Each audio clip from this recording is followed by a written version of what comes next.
Welcome back, America. Senator Rick Scott of Florida is running for re-election. He's going to run and win easily in Florida because he serves the people of Florida very well.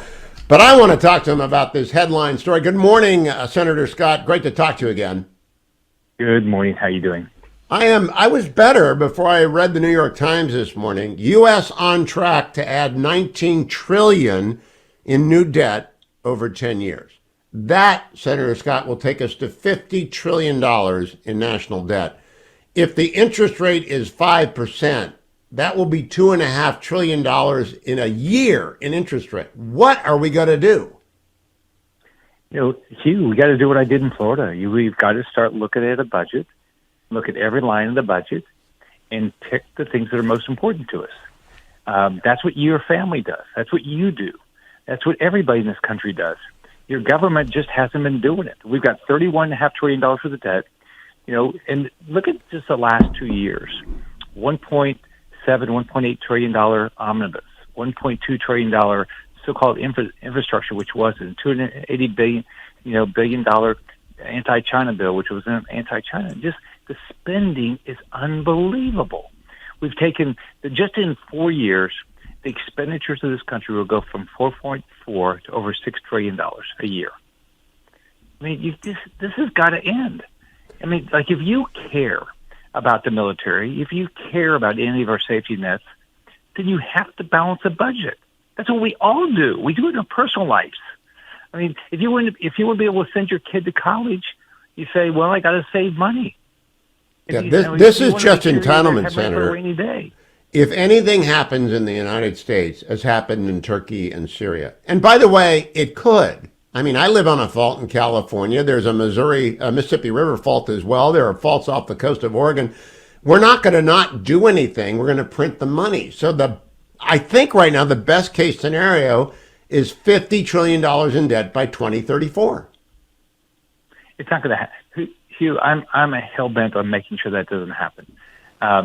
I came here to change the direction of D.C. I came here to make sure we have real conversations about how we protect American citizens, how we protect Social Security, how we protect Medicare, how do we protect Medicaid, our military.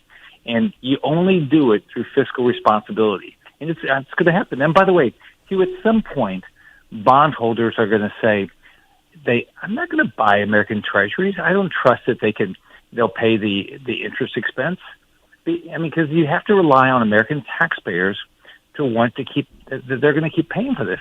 And eventually people are going to say, I don't trust American taxpayers that they're going to raise their taxes to pay for this. Look at what the taxes would have to go up to pay for this. We have got to get our spending in order. Yeah, we've had three national crises in 20 years. 9/11 and the two wars that followed. We had the 2008 fiscal crisis, and then we had COVID.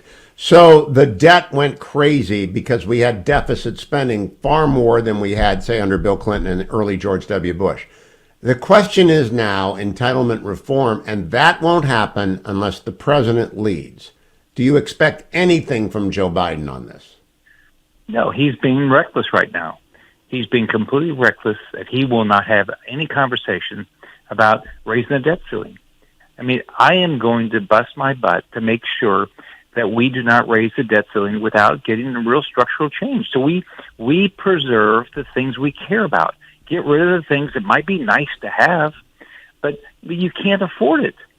Yeah, the first step, I would think, would be to say defense spending and entitlements are sacrosanct. And let's start by cutting discretionary non-defense spending by 5 or 10% and the federal workforce that's not uniformed by 10%. Is that so hard to do? It's sort of a good faith thing. No. You do it in business every day. In business, think about what you have to do in business. I ran manufacturing companies, all right? My buyers expected productivity gains every year. We had contracts where we had to reduce our price 2% every year. So when we spend all this money on technology, don't we get any productivity gains out of it? I mean, there's ways to do a better job with less money. We do it in business all the time. Businesses have to do it. You do it. We all do it every day. We look at how we spend our money. The reason we're at where we are is we don't even do budgets up here. No, of course not. The omnibus bill. Senator Scott, It was just the biggest people. difference between the private sector, which I am and you used to be, is that I can dump any employee who isn't productive. Now, I've never had to do that because I only hire really good people, and we're very lean and mean. And Dwayne works 24/7, as does Adam and Jacob and Harley, and the people who staff this show, Danielle. They all work 24/7. It's very lean and mean. The question is, the federal government is anything but lean and mean, and you can't fire anybody. Could we start with maybe civil service reform to shrink the? We have to. I mean, you can't. Everybody can't work for government, right? I mean, Hugh, we only have 132 million full-time workers in this country. Look at all the things, all the programs that we have. How do you pay for all those programs when we, out of 320 plus million people, we only have 132 million full-time workers? You can't. No, you can't. You know, former Governor Pete Wilson used to say, when you had 10 people pulling the wagon and one person in the wagon, it worked. And then when 5 were in the front and 5 in the back, it became hard. And when you've got one person pulling 9, it's impossible. That's where we're headed. Yeah.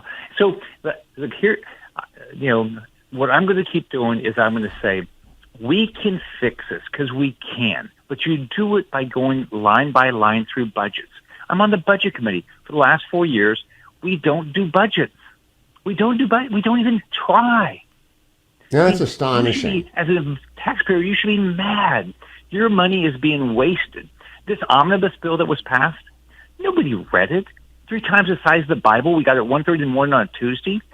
Okay, and then we had to vote on it within hours. Nobody knew what was in it. 7,500 earmarks. That's not the way you run a government. When I was governor of Florida, there were 4,000 lines of the budget. Every year, I went through every line. Every year, we had a written purpose for every line. If it didn't meet the purpose, if it didn't meet what it's supposed to do, I vetoed it. But we don't have that constitutional authority. What we need is a president who will lead on this. Congress should do it. Yeah, but Congress can do that. Congress can go through and say, this is the purpose.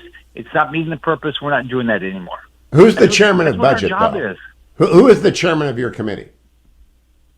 Well, it was Bernie Sanders. We haven't had a budget committee since.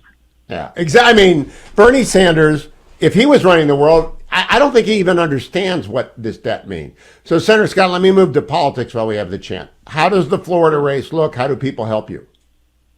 Well, the way to help me is there's always two, it's like donors and money. Donors and voters. And so, people get, you can go to rickscottforflorida.com and contribute. You can contribute, text America 22044, or what you can, what I really need is votes. Help me, tell people what I'm doing. You can sign up for our emails and get it out to people. And then you can, help in our campaigns. rickscottforflorida.com. Has any Democrat declared against you yet? Because you're kind of unbeatable and Floridians know that.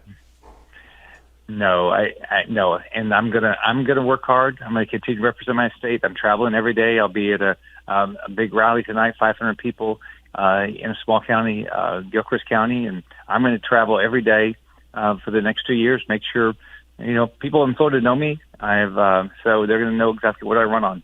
Now, in terms of having the presidential campaign swirl around you, you said you're not running for president. First time, right? Yeah. Hugh, this is my first race is that presidential year. Is it a plus or a minus to run in a presidential year? I think it's a minus. I think that if you look at 10, 14, 18, my 2 governor's races, Senate race, I was the top of the ticket. So yeah, we're going to be, all of us will be, subject to whatever our presidential candidate's doing. What do you want in a nominee? I'm in Switzerland. I don't endorse and I don't favor one or the other. What do you want in a nominee? I want competence. We've got problems. We need to elect somebody that says, you know what, I will roll up my sleeves. I'll work every day to solve the problems. That's what I want. That's what I did when I ran for governor. I said, I will work every day to solve the problems, and we did. So we need a competent person. We need somebody that's going to go in and say, I'm going to just sit down here. We're going to list out all the issues. I'm going to take everybody's ideas, and we're going to figure out how together we're going to solve these problems, because we all care about our great country. Let's all come together, solve the problems. How do we get inflation under control? How do we secure the border? How do we have a strong military? How do we have the right relationships around the world? How do we get our crime down? That's what I want. I want somebody that's going to be a competent person. I mean, it's like you're hiring somebody. It's real simple. I'm a business guy. When you hired a CEO, what'd you say? I want somebody that's going to make the trains run on time. Senator Scott, last question. President Biden gave a speech yesterday. It's incoherent. And everybody likes Joe Biden, but I think he's infirm. I don't think he's incompetent in the mental sense. I think he's completely incompetent in management, but he's infirm. He's 80 years old.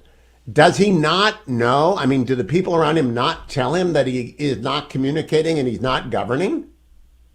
I don't think they can tell him. I think, in politics, a lot of people surround themselves with people that'll never tell them the truth. But look, there's a lot of 80-year-olds that are really healthy. He's just not one of them. I mean, he's just not a healthy person, and he's not a good communicator. He's always been wrong on the issues.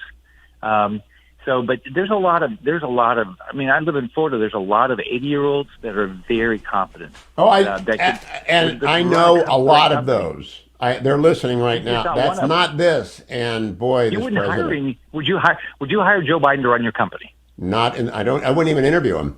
Because I would respectfully interview the President of the United States, but I wouldn't want to make it a long one. Senator Rick Scott, thank you. Rick Scott for Florida.com. Rick Scott for Florida.com. Thank you, Senator.